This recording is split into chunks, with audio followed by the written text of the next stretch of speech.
It became obvious to me that if I wanted to eat, I was going to have to learn how to cook. Why is that such a daunting task? Up next on the Crossing Ideas podcast.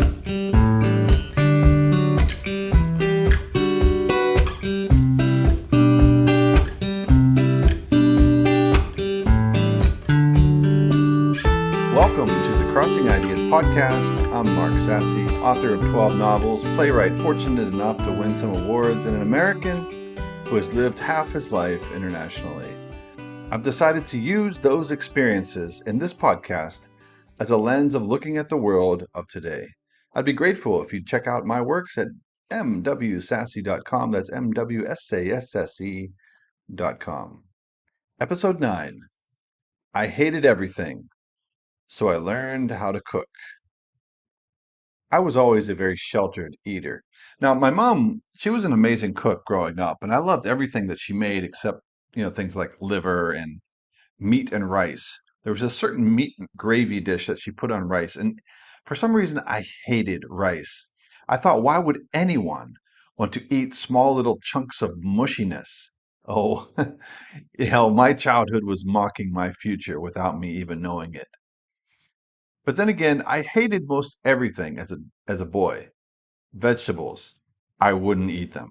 My parents were gardeners, and they would grow all kinds of seasonal vegetables, the type of garden I would be envious of right now. And my mother would can or freeze an untold number of jars and freezer packs for the winter months. But I did my best to not like any of them. I would not eat vegetables. I remember a phase, though, when I was quite young, when I wanted to be an astronaut. And one night around the dinner table, I still remember where we were, the table pushed out. It was when my dad was still working in the mornings, so we were all able to eat dinner together. And I remember my mom said, Mark, astronauts eat their vegetables. So if you want to be an astronaut, you're going to have to learn to eat your vegetables. And it just so happened that we had peas that night. And since, I wanted to be an astronaut, and of course I trusted my mother, I ate my peas. Well, when I finally got older, I learned that there was something in life I hated more than vegetables: science. So being an astronaut wasn't in the cards for me. But peas remained the only vegetable that I ate right into my adult life until my palate started changing. Enter Vietnam. When I first moved to Vietnam in 1994, food for me was a challenge. It became even more so when I got sick soon after I arrived and I started vomiting every morning. So I would vomit, I would go and teach class, I would come home and have stomach pains for the rest of the day. That was kind of rinse and repeat for nearly 6 weeks. It was a miserable weight loss program. I never really found out what I had. The doctors in Hanoi didn't provide much insight. But eventually, I started feeling better. But the Vietnamese food remained a huge challenge for me. First, the greens. As a baseball player, green grass is supposed to be stepped on, slid on, run on. It is not meant to be eaten. That's what I thought when I was served water spinach or pumpkin greens or a bunch of other green stuff I called grass. How could anyone eat grass? Oh boy. I was quite naive at the time. The school that we were teaching at, the university, provided us with free meals, and our cook's name was Ba Dom. She was a middle-aged woman who had never cooked for foreigners before. And thinking back on it now, we were probably a major pain in the butt to her. Well, I say we, including the small group of foreigners that we were teaching with, but I should probably be clear. It was probably me more than anyone else who was a pain in the butt to her because I complained about the food, not impolitely. I just wouldn't eat it, or she would ask me what's wrong, and I'd be like, "Oh, nothing, it's wonderful." And I wouldn't eat what she had made for us. After a while, we started telling them that we would only come for lunch. I didn't like much of anything that Ba Dom cooked, But she would sometimes give us a little light soup which had chunks of potatoes in it. That was the best. The potato was a welcome sight. I would be like, yes, potatoes. Now remember, there's no American fast food there. I couldn't order a bunch of French fries or anything like that. So any type of potato was just like, wow, taking me back to my mom's good old cooking. There was an Australian teacher with us during that time, and he would fry his own potatoes. Yes, he would make his own homemade French fries, and I would just drool at his French fries in our dormitory because I had no idea how to fry potatoes. Yeah, I know. I couldn't cook at all. My wife had always been the main cook in our family, but it became understandably difficult for her to do what she normally did after we moved to Vietnam. There were no supermarkets, there were no mini marts, there were no neatly packed chicken breasts that were ready to cook. The open air wet markets were something else to us sheltered Americans. Carcasses hanging out in the open. Yes, even dog carcasses. They love their dog meat. Maybe I'll tell my dog story someday. Not today. It was all kind of hard to stomach for someone who was just usually walked into the grocery store and bought what he wanted in this neatly packaged environment, but not in Vietnam. It's fair to say that my wife hated the thought of going to the market and trying to figure out how to cook what she was familiar cooking. We had a baby too at the time, which complicated everything. So eventually I started shopping for our food supplies. I had to learn how to order cuts of meat. No one spoke English, so I would point, I would learn new words and try to figure out the money of how much everything was. It was a daunting task. But little by little, I began to experiment at home with cooking what I had purchased. And I actually started to enjoy it. That was the beginning of a 30-year transformation from a young adult who had no skills in the kitchen whatsoever and hated most foods other than McDonald's to becoming a fairly proficient cook who has taught cooking clubs and loves every single vegetable out there. Yes, even the greens. Now, I want to go off on a little bit of a tangent for a moment and just think about a few of the recollections of food that I had from my first 3 years in Vietnam when we were living in Haiphong. And I have this image of orange wrappers, not like orange the fruit, like the color. Wrappers of food which are colored orange. Okay, so picture in your mind a Reese's peanut butter cup. You know the color, it's that Halloween orange. Just pops out. You got that in your mind? Okay, good. Now, and picture an American, me, who loves candy and chocolate so much. Now, picture me on my bicycle riding down the streets of Haiphong, passing these small shops of dry goods. They had all these snacks and things that were stacked up outside on these little shelves and whatnot. Then I would suddenly see that color, that orange Reese's color. And I thought, could it be? No. Could it be? And I jumped off my bike and I would run to the packaging, hoping with every breath within me that this remote little shop somehow had a shipment of Hershey's candies just for my benefit. And every time, every single time, I would be disappointed when the wrapper turned out to be some cracker from China or some prawn snack or something like that. It was cruel. It was mighty cruel displaying that Reese's orange so vividly on the sides of the street, allowing me to experience so much hope only to be crushed time and time again. 11 years in Vietnam, and I never once saw a Reese's peanut butter cup, but I was lured into many shops by the orange packaging. That's how desperate I was at times for normal, quote, normal food that I was used to, and especially those little snacks. Let's talk about cheese for a minute. Now, on arrival in Haiphong, the only type of cheese that we could find was this Laughing Cow processed cheese spread from France. It came in these little round packs. It was the kind of cheese that didn't need to be refrigerated, fake cheese. One day, out of desperation, we tried to make pizza with laughing cow cheese. You know how you put like these chunks of buffalo mozzarella on a pizza and it melts and it's just wonderful? We thought, these are chunks of cheese too. Perhaps, laughing cow on top of our pizza would be tremendous. Well, I will say that it made us laugh because it was incredibly nasty.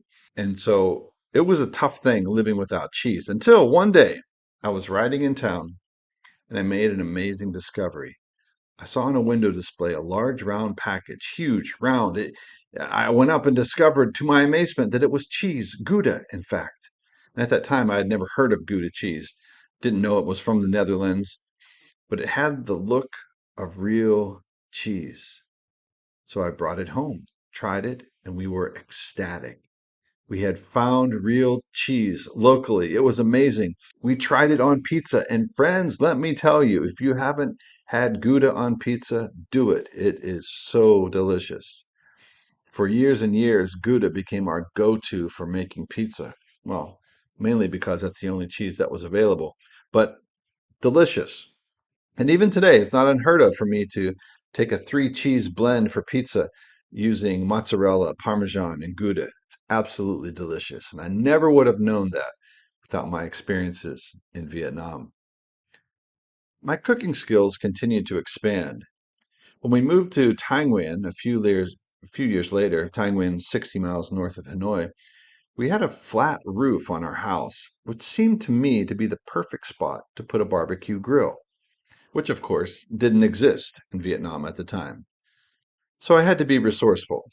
I went to the market one day and bought a pig trough. Then I found some sort of grate and also found a place to buy locally produced chunked charcoal. I was all set. I went to the market, bought a whole rack of ribs, and spent the day barbecuing it on the grill. Now, Vietnamese eat a lot of pork and a lot of pork ribs, so that was nothing new. But they always cut it in small chunks, not in like these massive, full racks of ribs that the Americans are used to barbecuing. So I invited my friend over to try the American barbecue for the first time, and we ate on the roof, sitting on straw mats with large chunks of ribs in our hands. It was wonderful, and my friend liked it a lot. I gradually became the main cook in the family, and I loved it. Apparently, so did everyone else. Nobody was clamoring for me to stop cooking. So I figured out that skills are acquired when, one, there is a genuine need, like in this case, I needed to eat, so I needed to learn how to cook, or two, when there is genuine interest.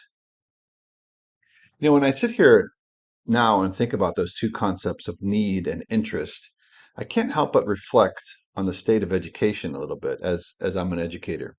In the next episode, I'm going to delve more deeply into education, but can you imagine if education today centered itself around the two ideas of need and interest? How different would it look? I'm currently finishing up 6 years of teaching theater in Saudi Arabia. Over the past few months, a small local theater group, the very first one ever in the city of Jeddah, asked me to hold a few workshops for them as they were trying to get their programs off the ground. And I've taught two multi-week programs to mainly young adults. And let me tell you, the teaching experience at that place is day and night when compared to my secondary school teaching, where I've taught, for the past 6 years. In these workshops, the students have genuine interest in what I have to teach them. They are highly motivated. On the other hand, my secondary students are mainly in my classes to fulfill a credit requirement. A few of them are super into it, and that's great. Some have mild interest in what we do in class, but most just care about getting a good grade and getting out of there as quickly as possible. And as an educator, that can be kind of demoralizing day after day, month after month, with students who don't really want to be there. They don't see the need and they don't have the interest. Now, I understand part of it is immaturity, I had often thought of as an adult, if I was able to learn all the subjects that I learned in school back in the day, I would totally crush it and I would be really into it and really excited to learn these things. But that's not the way of the world. I want to look at it a different way. Need. What are some of the skills that everyone needs when they become an adult? Financial literacy, how to deal with credit cards, taxes, insurance. Are we teaching these skills? How about kitchen literacy? Maybe we in the past we called it home economics, but call it kitchen literacy, okay? Everyone has to eat. That's very basic. But how many really learn cooking skills, really learn about the food, the ingredients, how to make quality, delicious food for just a fraction of the cost of what you might get if you order it out?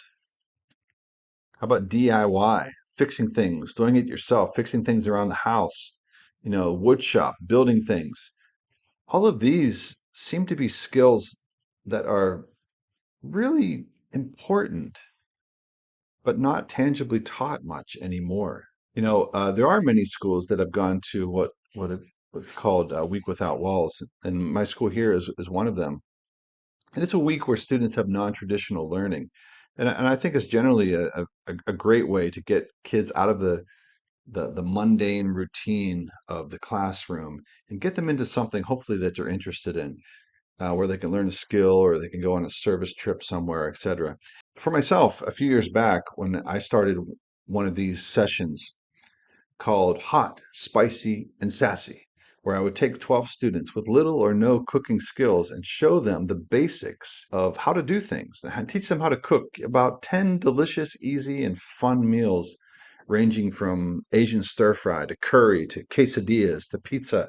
They realized that, what? Hey, this food is better than if I ordered it in a restaurant, and it's certainly way cheaper than if I ordered it in a restaurant, and it's even healthier. And I've had so many comments over the years. They're like, wow, I had no idea cooking is actually this easy. Or they might say, this is like the best Asian food I've ever had in my life. And I made it. And that's always really fun to see them taking a step forward with their skills and then using that as they move on to college or something. I mean, that's really what education is all about. If you would have told that 27-year-old in 1994 that his future self would be teaching students how to cook, I would have laughed for sure. But now, nearly 30 years later, I love to put a little oil in a hot pan, throw handfuls of spinach, that grass I used to be afraid of, throw a bunch of spinach in there, let it cook down, toss in some minced garlic, maybe a little onion, a few thinly sliced strips of chili pepper, and if you're so inclined, splash a little soy sauce on it, serve it over rice. Absolutely delicious. For me, need led to interest, and interest led to a lifetime passion for cooking. There's another example that I'll share as well, that's not related to cooking, but it kind of illustrates the need and the interest thing. I was never very handy around the house at fixing things. If something would break, I didn't have any clue how to fix anything at all. Until when I was hired here, I had to teach a stagecraft class. And so I'm like, okay, I'm going to learn how to make all of this stuff.